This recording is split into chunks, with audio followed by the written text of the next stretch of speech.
ప్రియులరా, మనిషి జీవితంలో అవిశ్వాసం గనక ఉంటే ఎదుటివారికి మనమేమీ చేయలేము, మనకు మనమేమీ కూడా పొందలేము. శిశువులు ఏమీ పొందలేని స్థితిలోనే ఉంటున్నారు.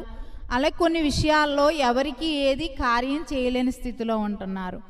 ఎందుకంటే అల్పవిశ్వాసం.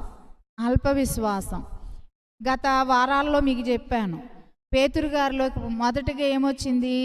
అల్పవిశ్వాసం. దేవుని ప్రియులరా, అల్పవిశ్వాసం వచ్చుట వలన ప్రభు దగ్గరికి నడవలేకపోయాడు అని చెప్పాను కదా.